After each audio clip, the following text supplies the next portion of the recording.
Is now starting. All attendees are in listen-only mode.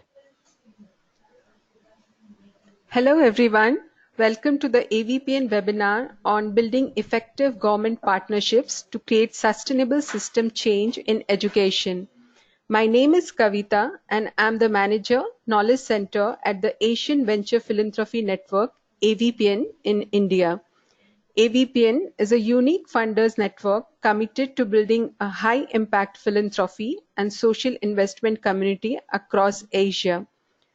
Currently, we have over 500 members across 29 countries, and we are very pleased to have two of our members based in India speaking today. Representing STIR Education, we have Sharad Jeevan, who is the CEO. He will enlighten us on how their model of partnership with state and national government helps government teachers and officials transform their own education systems effectively.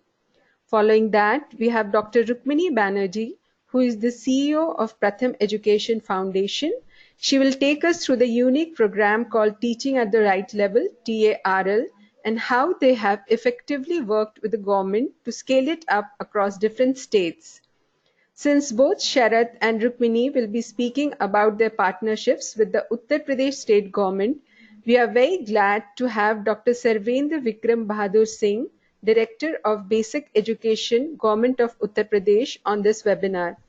He will be sharing his experiences and insights on these partnerships as well. Before we proceed, a few housekeeping instructions. We will not take any questions during the presentation from the audience, but we will open up the floor for audience Q&A afterwards. Please feel free, however, to use the console to type in your questions during the webinar when the presenters are presenting, and I will raise the questions to our speakers in the Q&A session. If you have further questions that are not answered by the end of the webinar, you can email us at india@avpn.asia. Without further ado, I will now hand over the presentation to Sharad. Hello, everyone. It's a real pleasure to be with you today and to be with two friends in the form of Sarvendraji and Rukmini. I'm going to talk a little bit about our work at STIR Education, as Kavita mentioned. So the big idea behind STIR, going to the first slide, is if you think about a garden, those of you who have gardens at home, we need, I think we're in education, we've done a great job of building the physical garden of access. Most kids in India, over 97% of kids are enrolled in primary school now. That's a remarkable achievement. We're building better and better technical seeds, and Rukmini will speak about an amazing one, Teach at the Right Level, which is really revolutionizing how we do much of our foundation skills in India. But it feels like the missing ingredient sometimes can be the soil. And by that we mean the rich motivational soil that makes teachers want to teach, kids want to learn, and officials really want to support and motivate their teachers. And we're a relatively small organization at STIR. We want to focus on doing one bit well, and that's creating that motivational soil, making it fertile again. So if I go to the next slide, being Indian, we believe you can fall in love after getting married. And that's kind of a good metaphor for STIR. We know that many teachers may not have chosen teaching as their first role, perhaps working in government schools in India, but we believe it's possible to reignite their intrinsic motivation. I'll talk more about that in a second. But also for officials to regain the trust in their teachers, and really all with a view that kids are much more engaged in learning and are motivated to learn. So if you go to the next slide, what we've been learning from the motivational literature, there's a whole body of research on intrinsic motivation, and this was popularized in a book by Dan Pink called Drive. But what it really says is that when we think about motivation, we immediately think about money and salary, working conditions, etc. Of course, they're important. And if they're not there, they can demotivate teachers, but they can rarely motivate them to go further. Instead, these ideas of autonomy, mastery, and purpose seem from the research to be what really can drive teacher behavior. And autonomy, it's that belief that as a government school teacher, I can actually change something in my classroom. Many teachers in government schools have given up on that idea. It's this idea of mastery, that you can get better and better as a teacher and keep improving. Whereas many times in government systems, we find that teachers feel they've hit a plateau, they've done their training, there's no way to go professionally.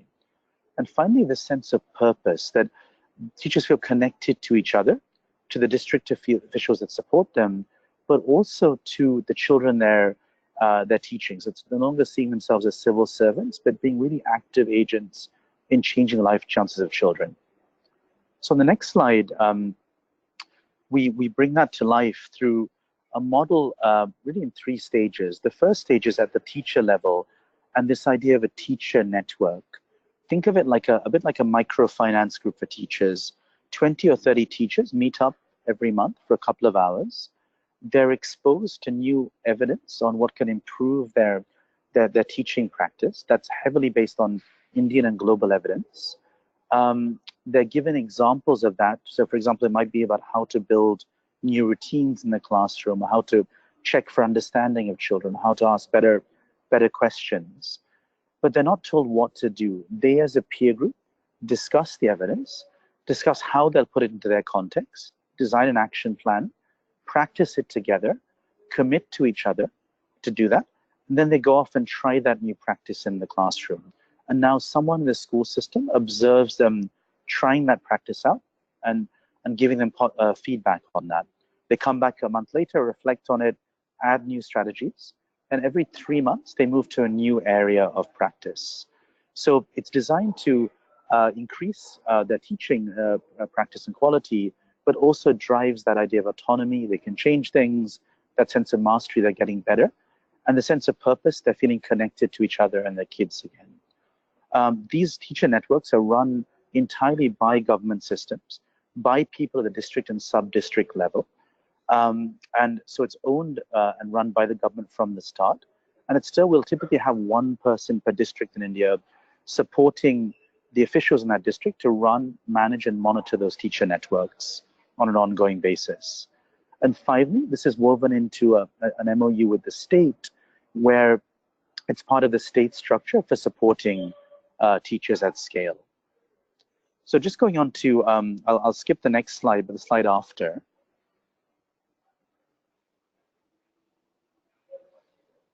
Just how we think about our impact. There are 3 real ways that this mechanism. One is around, we could think of a direct effect on behavior change.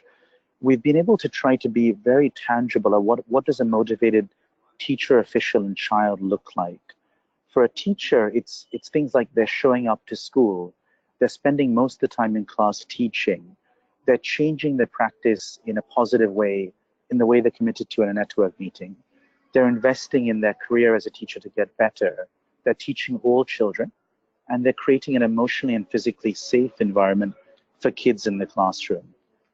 For children, it's about them feeling safe in class, trusting their teacher, feeling the teacher is really there looking after their best interests, and wanting to remain in school. And for officials, it's really seeing their role as prioritizing teacher development over administration. We measure those behaviors every month and share those back with district governments so we can keep improving on the approach together. And we can correlate that with changes in things like learning outcomes, enrollment, attendance over sustained periods of time. That's the direct part. But we also want to create stronger structures in states. So in UP, working with NPRCs, ABRCs, to create the government structures and help them be stronger and to sustain that impact. And finally, this idea of amplification. By bringing soil with the seeds, we should have trees that grow taller and faster. So we hope that a teacher at the right level or another technical approach might do better because motivated teachers and officials engage in, with that intervention better over time. So 3 pathways to impact. Just move to the next slide. Just a quick overview of where we are sort of in footprint, working with about 200,000 or 2 lakh teachers this year in India and also in Uganda. About 6 million children are being impacted. about 61 districts across the two countries, and our cost per child is about 30 rupees per year, about 50 US cents per year to run this approach. It's very low cost because we can absorb most of this into the government system that's already there. So I go to the next slide. Yeah, as I mentioned, I think we're trying to build a really comprehensive database and robust evidence. There's definitely more to go. But what we've been trying to do is also, over the 5 years we partner with the district, be very clear what indicators should look like month by month and year by year, so we know whether we're on track or not, and use that data to improve how we work with districts as well. So next slide. Just we've been very lucky to have Sarvendraji's leadership in UP, and been working there for the last 5 years or so. Initially started more like an NGO project, working with a minority of teachers in a school and a small number of districts. What's been great is seeing that scale now with the statewide MOU to about 50,000 teachers and about 1.5 million children. But the key change has been now that when we work in a district, every teacher and every school in the district takes part. And that's learning from early evaluations, which show that those who are taking part really benefited. So now it's much more of a systemic intervention run by the state. And we've been looking at some of our year 2 data in UP across our 7 districts there. And so far, fairly encouraging signs that things are moving in the right direction. Still, of course, way to go. But I think a good traction from districts and from teachers. So for example, about 90% of teachers in UP seem to be positively changing their teaching practice after just 1 year of working in this way. So just to close to the next slide, really the key point we're trying to get to is this idea that you can fall in love after getting married. Teachers can fall back in love with teaching again in government systems. We've had quite strong support from Sarvendraji and from states like UP. We're also active in Delhi, Karnataka, and Tamil Nadu. And we hope to be able to get to 4 crore, 40 million kids by 2025 in India, and really create a model that other countries can emulate. I'm currently in Indonesia, talking to the government here, and we really hope India can be a lab and a demonstration for other countries within Asia as well. So thanks very much. Really open to asking to questions toward the end of the presentation, as Kavita mentioned, but a real pleasure to be able to share a bit of our work today and to be with 2 friends in Rukmini and Sarvendraji.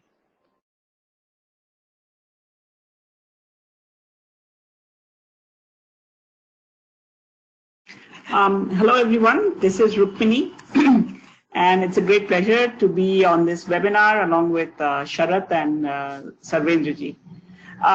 I want to just quickly take you through what we do, in particular highlight a recent case of having worked with the government, and want to make sure that we have enough time to have some conversation with Sarvendraji, who is from the UP government. So Kavita, if you can go to the next slide. A quick setting of the background. I think many people who are on this webinar will actually know the contours of this problem, that we have very high enrollment, but I think as many people in India now realize that we still have a long way to go in terms of learning for the kids, and with a particular focus on foundational skills which seem to be weak even after the children have spent quite some time in school. And again, just to highlight the nature of this problem, on the next slide, if you just go to the next slide, this is, if we think about reading and think about these different levels of reading, letters, words, a small paragraph and a story, and if I put the data from the annual status of education report together for India, next,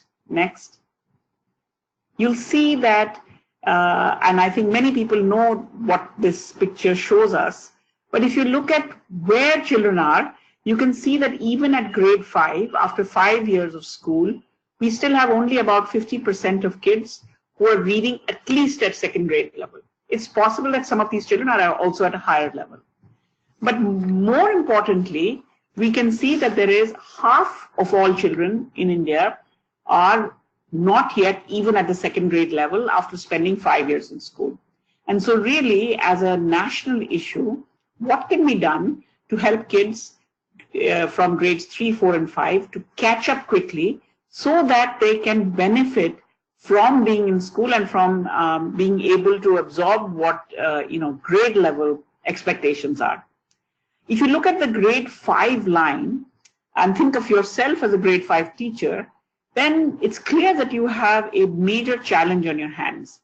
While half the class may be able to cope with at least some basic levels of reading and comprehension and so on, what shall I do with the rest of the kids?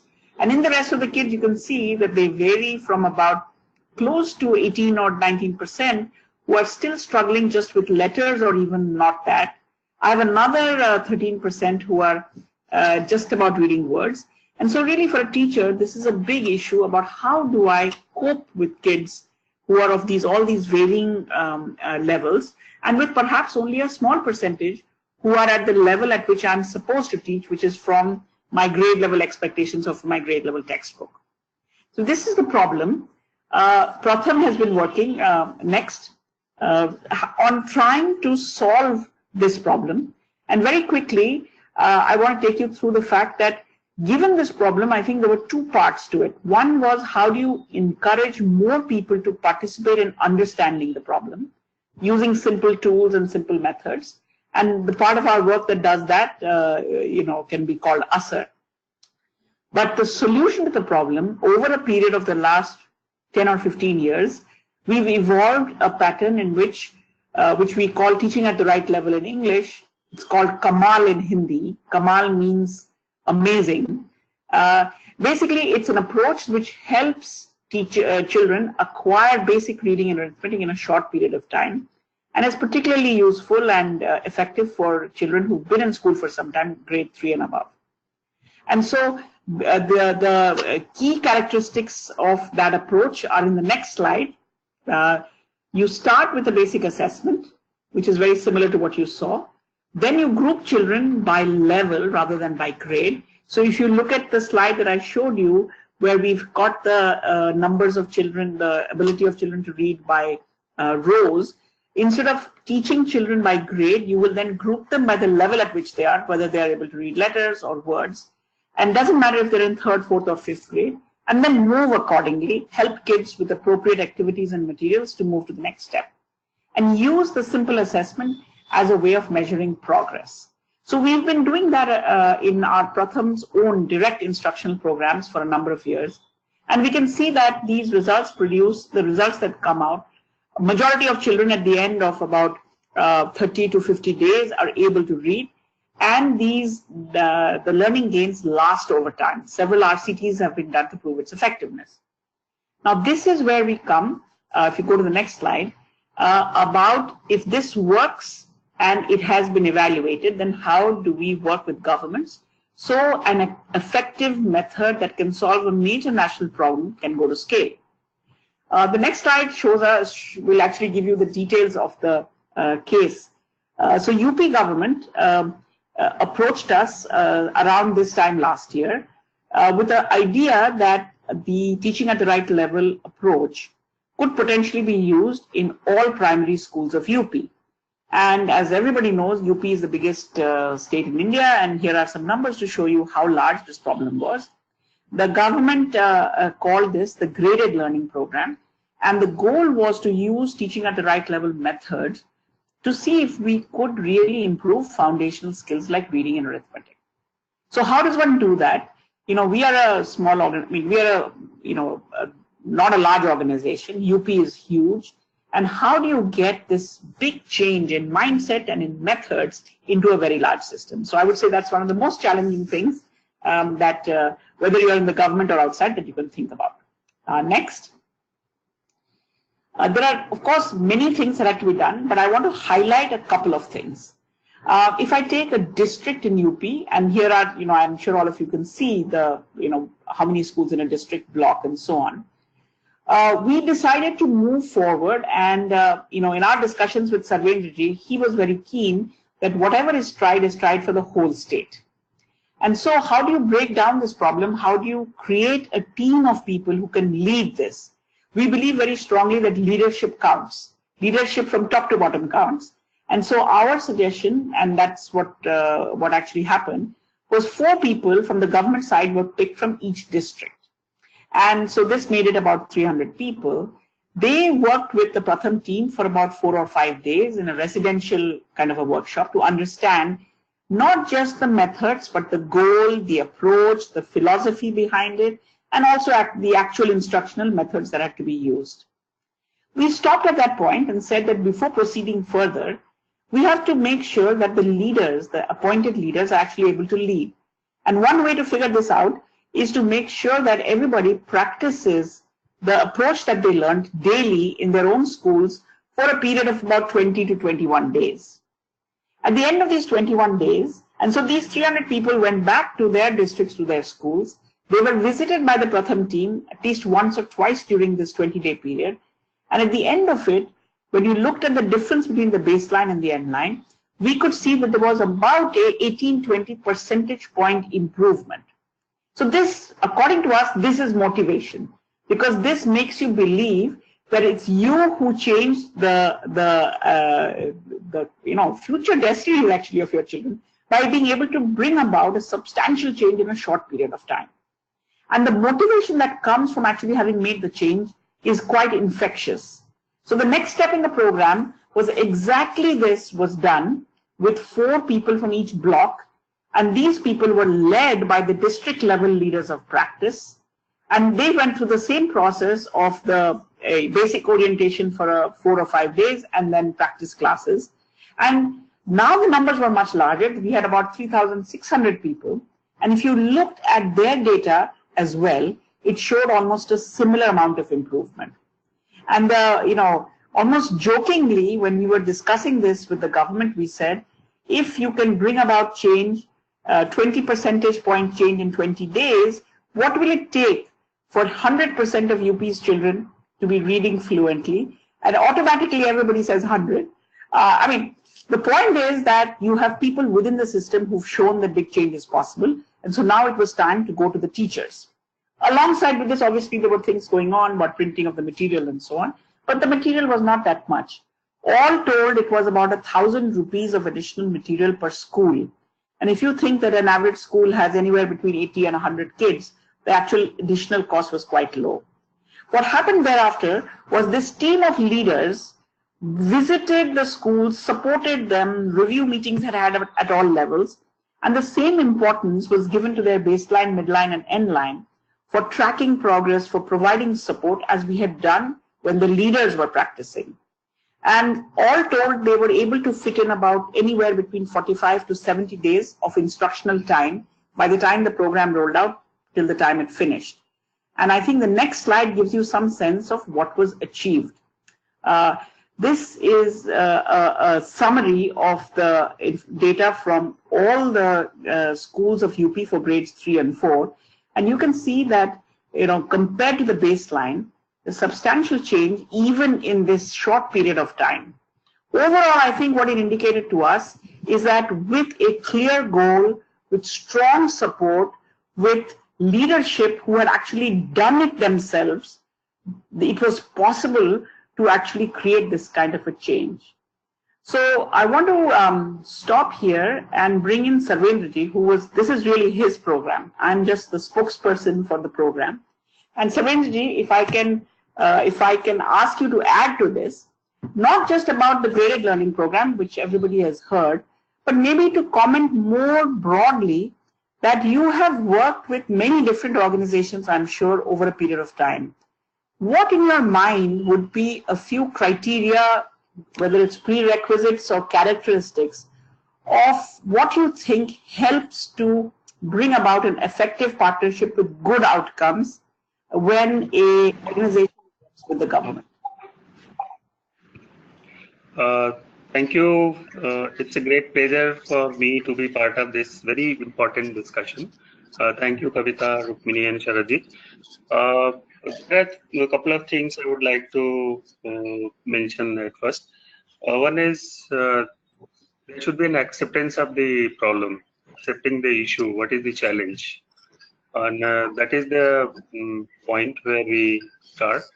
Secondly, if we are going to make a partnership, probably first thing is to that both partners are tripartite partners should be on the same page. Thirdly, there should be a long-term commitment and it should be at a very large scale. Say, as you were referring to, that we will be doing it for entire state. And just because it's a size of the system, number of schools, teachers, classrooms, children, it's my point of view. It may be wrong, it may be incorrect, that pilots have been tested and pilots have been efficiently implemented over a period of, say, about 15-20 years, last 15-20 years. Pilots are designed to be very successful, and they necessarily happen successfully. Based on that, my earlier experience, I am always in favor of full scale. I think, sorry, go ahead.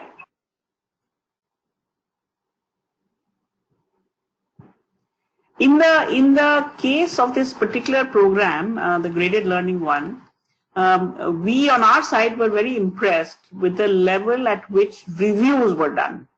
Do you want to say a little bit about in the continuation of the program or even in course correction during when the program was running? How do you feel that the reviews were done so that it led to the next level of engagement in the program? Okay. The first cycle was completed by 31st of March, and just after that first cycle, we invited some of the core team members from the districts and from the state, and of course some of the trainers and teachers were invited for a one-day discussion based on their feedback, number one. Number two, we had asked the district teams to organize one-day reflection meeting in each district, and that was hugely participated by teachers, trainers, media people, etc.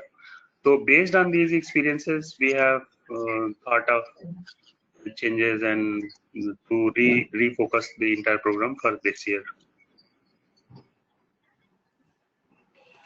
What would you offer as kind of advice to organizations who have something that they feel is working effectively to come and collaborate with the government? There are many people, I'm sure, who feel that the way to achieve scale is with the government. If somebody was to come to you, what would be the 2-3 things that you would look for in a partner before they actually became a collaborator? See, you were referring to, there should be mindset, there should be a method. I would like to add 3 things more. Implement, monitor and measure. And probably these 5 elements lead to, if this is done successfully, they lead to motivation. Rather, motivation indicates for this direction. I would suggest if these things happen properly and they are monitored properly, they are supervised properly, hand-holded properly, it results in motivation, because a lot of data is generated through this entire process, and data is the biggest evidence to create a confidence, say, in a teacher. If her children are learning and they are progressing very fast and at a regular basis, then this is the biggest motivation to be in the entire cycle. So I would suggest there should be 4 or 5 things: method, mindset, implementation strategies, monitoring, measurable targets, and then measure also. Secondly, I would like to suggest that there are 3-4 areas where we look forward for partnerships. One is teacher training, of course, and there has been a very long history of teacher training. Secondly, I would say monitoring and supervision, and thirdly, teaching learning. Say the last one, which is teaching learning, this is very close to my heart, just because I have been associated with teacher training for a long time, and I have been in monitoring and supervision. I belong to the system. I have invested 34 years in the system. Now I have come to conclusion at the end of my say 34 years that the most crucial and most important area where we should intervened is teaching learning. What is happening inside the classroom? So I would suggest, if somebody is interested to start working in elementary education, in Uttar Pradesh especially, I would invite them to more focus on inside classroom activities, what is happening, how it can be improved, how children can learn, how children can improve their learning. I like to say this ease of learning.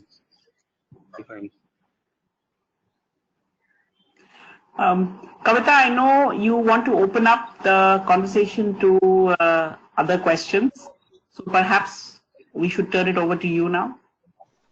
Thank you, Rukmini. Thank you, Sharad, and thank you, Dr. Sarvendra. We have a lot of questions that have come up, so I think we should start the audience Q&A. Rukmini, this is the question for you. In the government intervention taken up, what is the ideal time frame for an initiative to be piloted and scaled across all the districts in a state? So I would say the way we approach this is that at least in in Pratham, we have a ongoing laboratory which we call our direct work. So that anything that we are actually working on, different ways of approaching the whole teaching learning problem. In our case, it's been largely focused on how do you help children acquire basic reading and arithmetic skills quickly. So you have a laboratory of a substantial size, because we are a big country, we have many languages, we have different contexts. And so our laboratories in each state are all the time working on these things, so that when the opportunity arises, like Sarvendra said, you don't have to waste time on a pilot, you can move into the larger scale. However, if you saw from the example that we gave, before launching directly into a large state, in any case, no organization can work directly with very large number of teachers. For us, actually, the period where we worked with the leaders of practice, as I call them, was really not just a pilot, it was also testing the system to see if the entire approach can actually be absorbed, first by the leaders, then by their next layer, and then go to the teachers. So my suggestion to anybody would be, have your own laboratory where you have to constantly keep improving your own results, and also keep refining the ways in which you will work with the government. For us, when we work with different state governments, we learn a lot from each of the experiences which we are then able to bring to the next state. In the case of Uttar Pradesh, we had worked with about 13 districts in Karnataka for 2 years. We learned many things there, and we brought many of those learnings into our Uttar Pradesh partnership.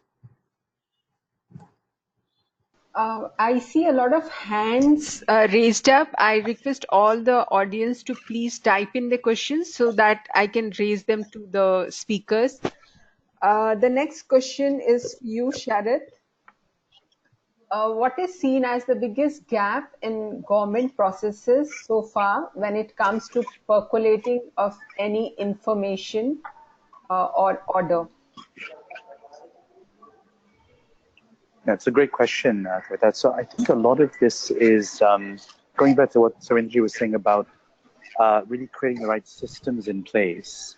One thing, we definitely made a lot of painful mistakes in this area ourselves, but what we've come to learn is that if we want a child to be motivated and to love learning, it's got to match with a teacher who loves teaching and is engaged and wants to make a real difference with the child.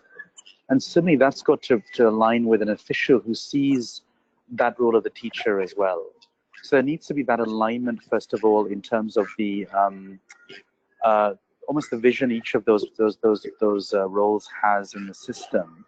And so for us, we spend a lot of time now, before we even get to the teacher, kind of building on what Rukmini was saying, actually working with the district officials, the DEOs in districts, the level below the block level, and the cluster level who actually run the teacher networks in the government system, making sure they are see the coherence, see the sort of vision of the model and how to do it well.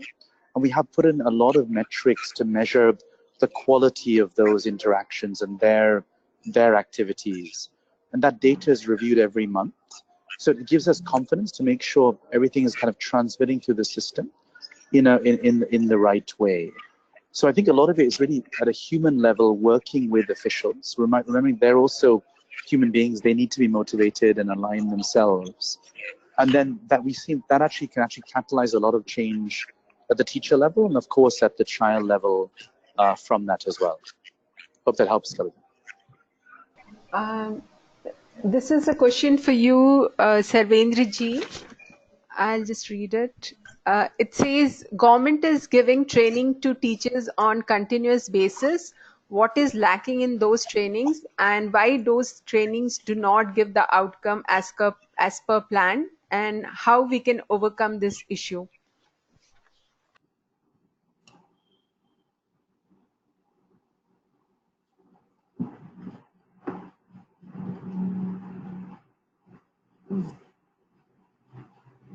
Sarvendra ji, did you get to hear the question? Okay. Sorry, can you repeat the question? Sure. It says,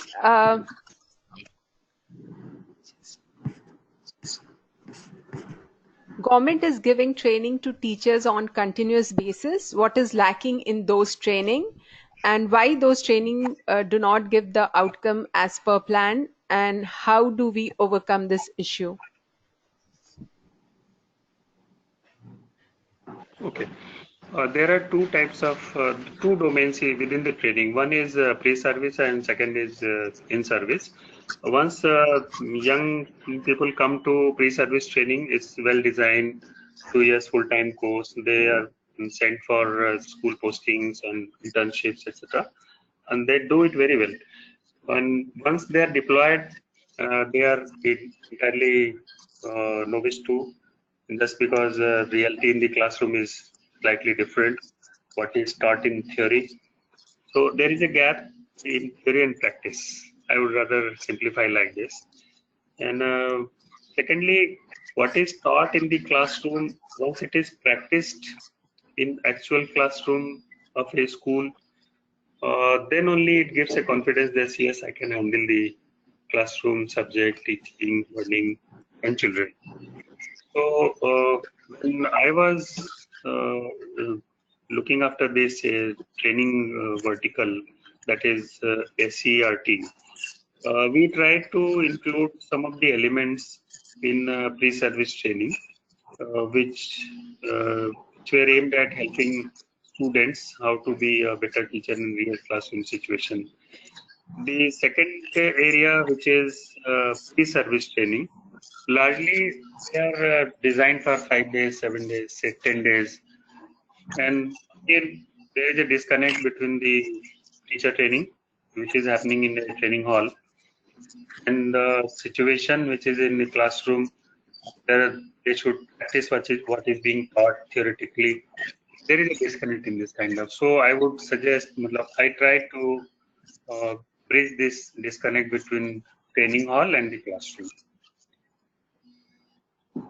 Rukmini, the next question is for you, and I'm sure you have encountered this a lot. How is continuity built in government partnerships in the backdrop of transfers, changes in policy, etc.? Hello? Yeah, I think this is something that not only in partnership, but often the government faces within itself. Because when there is a change at the top, many times there is discontinuity. The way we deal with it is, several things, I think all common sense. One is, as Satyaji said, you have to be in it for the long haul.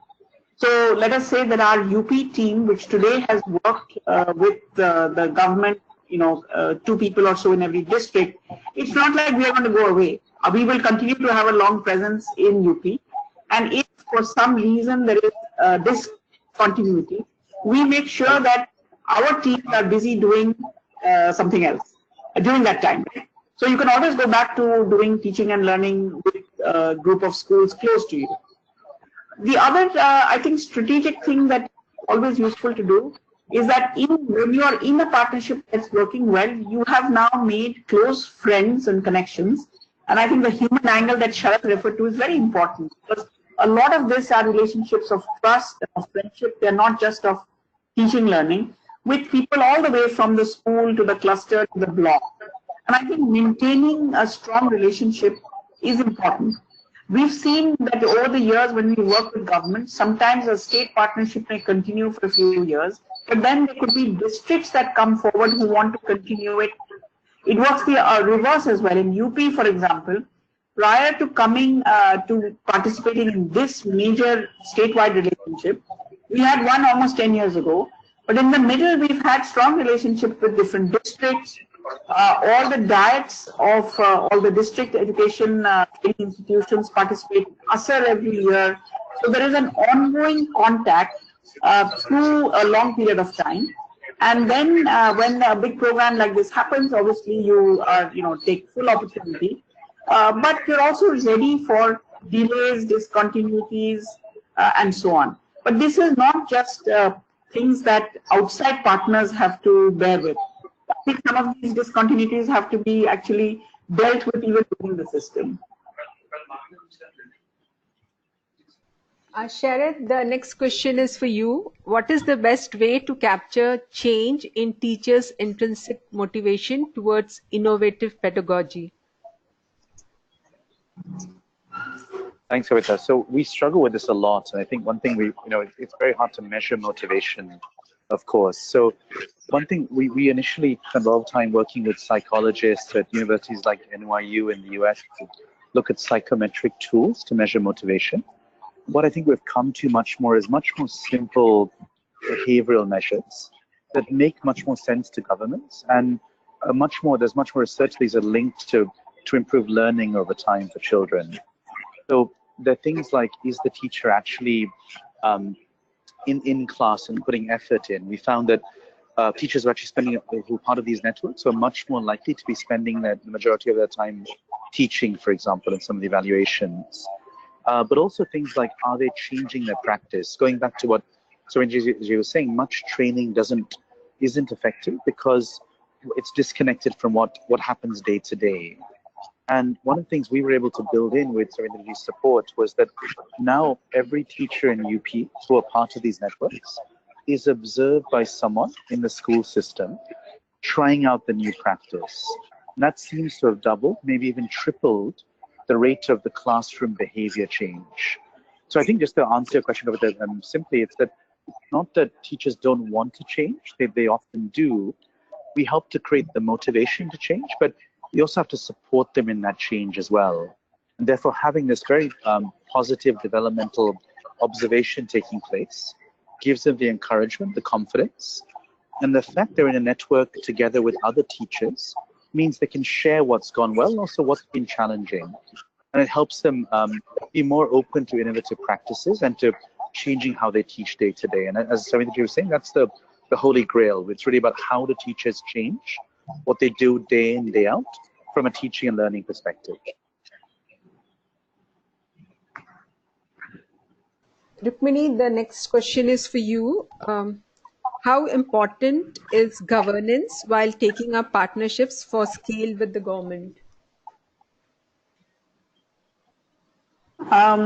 Governance, so I'm not sure I understand it, but if it means that, what are the terms and conditions under which you enter into a partnership, I would say that really, the couple of points that Sarvendra mentioned at the beginning, acceptance, a joint acceptance that this is a challenge or an issue that needs to be addressed, some level that is more important to us than any piece of paper.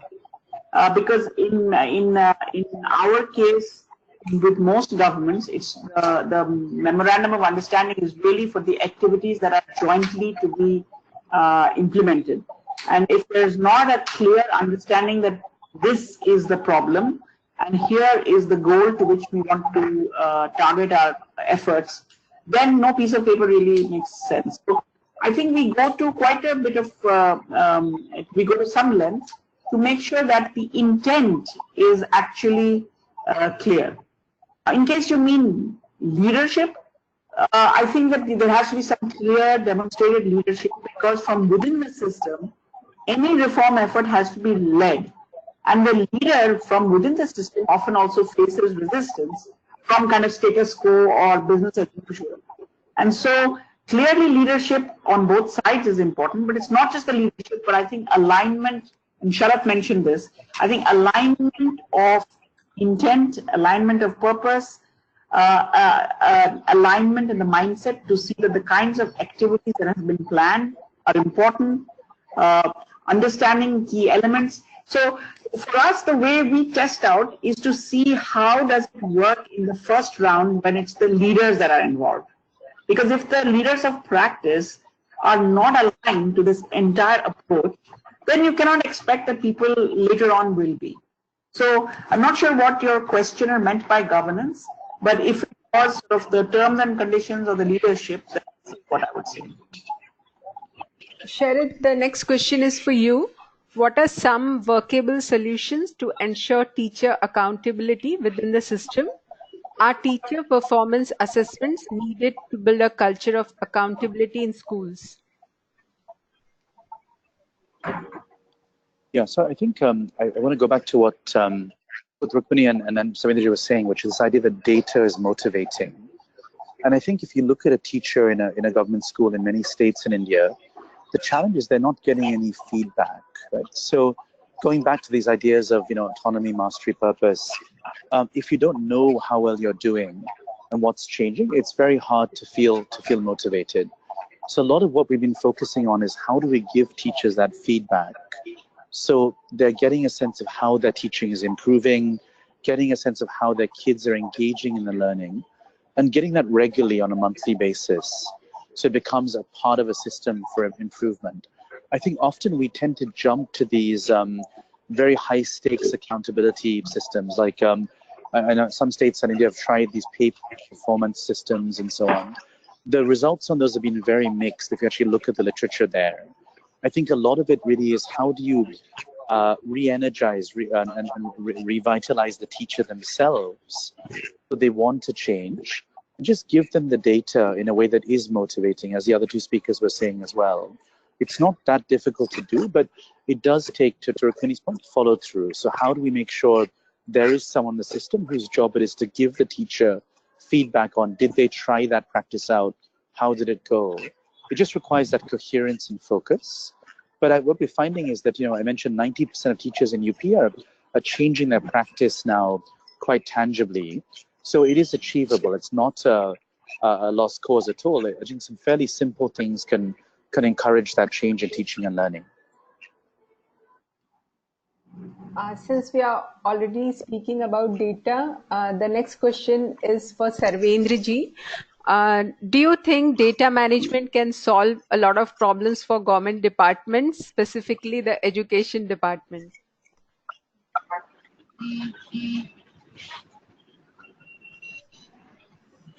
Sarvendra ji, this is a question for you. Yeah. Okay.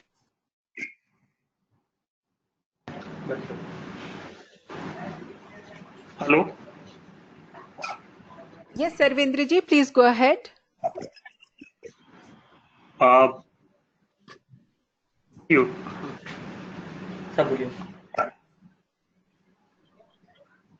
Kavita, listen you. Oh, no worries. The question is, do you think data management can solve a lot of problems for government departments, specifically the education department? Okay. I would like to say a few things before answering this question.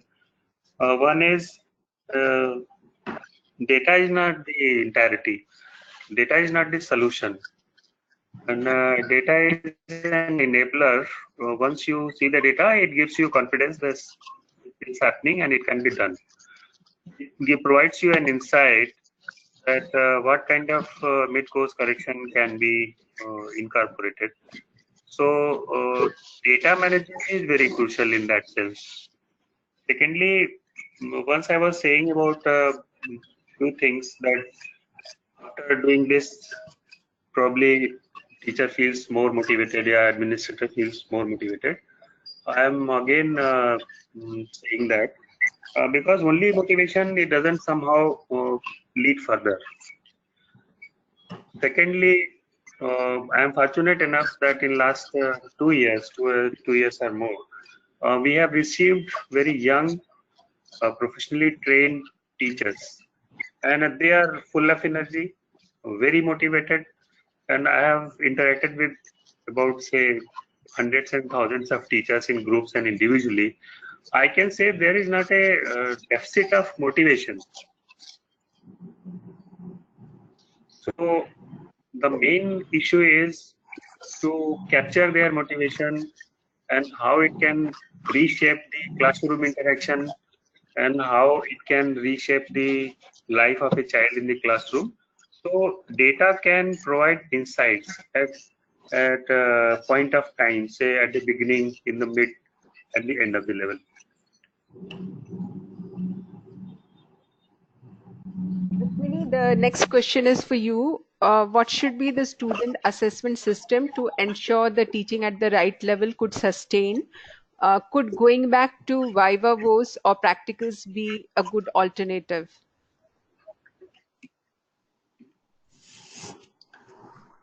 I think that the learning gains that you see in the teaching at the right level, I think, this is not a one-shot thing. You have to ensure that the environment in the classroom continues to encourage reading, group work, and so on. On the point of assessment, I would say that having very simple tools, which, a simple tool may not give you a huge diagnosis of every kind of complexity associated with the learning process.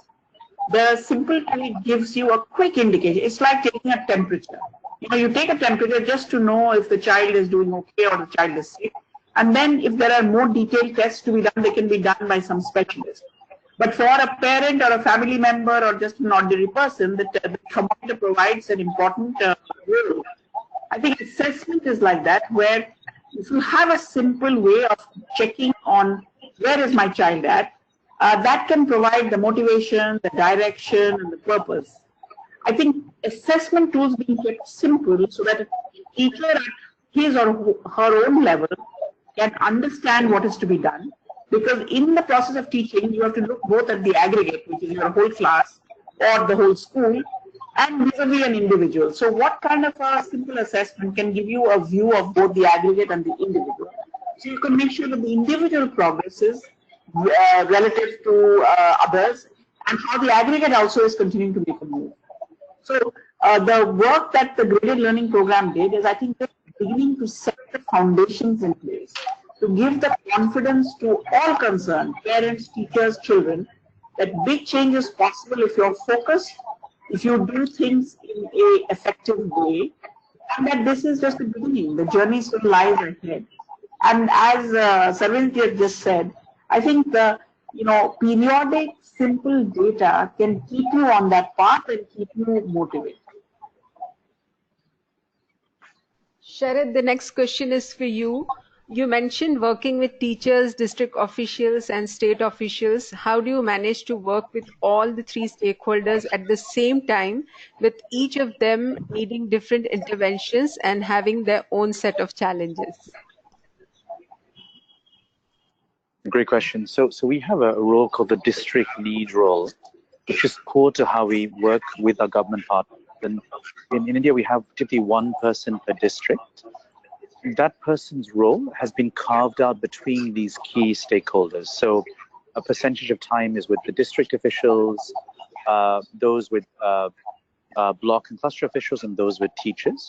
And we've tried to add as much guidance and structure to that role as possible, with some, but it is challenging because in districts in India, they're large, especially in UP, they're very large districts. So there's no question our staff on the ground are stretched that way.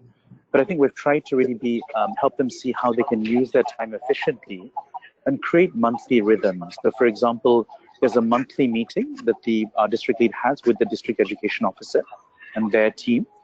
There's every term 3 days of training they do with the block officials to manage the networks well. And there's about 3 or 4 days of training a term with the cluster official, who are the people who actually run the teacher network. So that's all calendarized. And we try to really bake that into the district plans. So government staff themselves know when that's happening. We're trying to avoid clashes with other programming or other training they may be doing to make it as efficient as possible for everyone. So a lot of it comes down to kind of basic time management and scoping the role and working very closely with the districts to be as efficient as possible and also respectful of people's time as well. So it's definitely been a journey, but I think we're getting to a much better place on that in most of our districts in UP and elsewhere in India as well. Rukmini, this is a question for you. Sorry, Sarvendra ji, this is a question for you. How do you balance the private actors in education with the government if you want to build effective partnerships, and what has your experience been like? Sarvendra ji, for you. Yeah. I don't feel that this is private partner and this is government partner, and both are sitting in front of each other. I prefer to say like this, that we are on the same mattress and on the same page. So it has never been an issue that this is private partner and this is government partner. And this feeling, this essence and ethos has been communicated right from the state level during training and interactions to district level and the block level, and then down to the school level. So I have been fortunate enough. Secondly, whenever I interact with and I ask my people, always my colleagues also, that they should be ready to fail. This is very key element for me. If they are trying to do something new, which has not been practiced so far, they should be ready to fail, because children have a continuous basis, on a continuous basis, they have been encountered with failure in the classroom. So to feel that sense of failure and humiliation, the person who is involved in this entire scheme of things should also be ready to fail. So I feel these kind of messages dilute the barrier or the क्या कहते हैं उसको, जो the difference between private and government, it is somehow diluted. Rukmini, one last question, which I think you can address given the time limit. Someone has asked, we are quite concerned to improve the learning levels, but we do not know how to do this given that students are dropping out, while some are moving to higher classes without learning, or some are taking admissions in private schools or institutions. What do you have to say about this? I think they need to be in somewhere close to where these exciting things are happening in teaching learning, because I think at a very fundamental level, this being able to quickly acquire foundational skills is very energizing. You know, like when your child learns to ride, or child or anybody ride a bicycle or learns to swim, there's a huge transformation that is visible to everybody outside as well as to the person themselves. So I think for people who are feeling like, you know, demotivated, I think quickly working on some programs in which you can see this kind of energizing effect of helping children learn. You know, in Hindi you have this proverb which says, Hanuman ko apni shakti dikhani zarurat hai. Sometimes you have, there's a latent ability that people have. I think Sharat was talking about this in his presentation.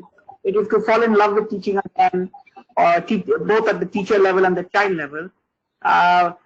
People go to private schools for all sorts of reasons, but it should not be because you don't feel that learning cannot happen in the context in which you are. I think as the right to education that we have, the law that we have in India, if it became the right to learning, then I think we would have everybody learning where they are. And of course, then there is choice of moving to any other place. We have a lot of other questions which we are unable to take up right now, but for all the audience who have posted those questions, I would like to inform you that I'll be sharing these questions to the panelists, and as soon as they answer, I will share those answers with you. Yeah, please go ahead, Mr. Sarvendra. Just a simple request. I would like to invite to visit UP schools to everybody who is listening and who is part of this program. Wonderful, Sarvendra ji. Thank you so much. And I hope all those who have logged in have also heard the invitation. And since Sarvendra ji is inviting, it's good for people who are feeling demotivated. They should go and visit the UP schools where Pratham and Star are working with Sarvendra ji. So thank you everyone for your participation in this very interesting session. And thank you very much, Sharad, Rukmini, and Dr. Sarvendra. We will post the webinar recording on our website by next week. So please look out for it and have a good day, everyone. Thank you so much for joining. Thank you. Thank you. Thank you.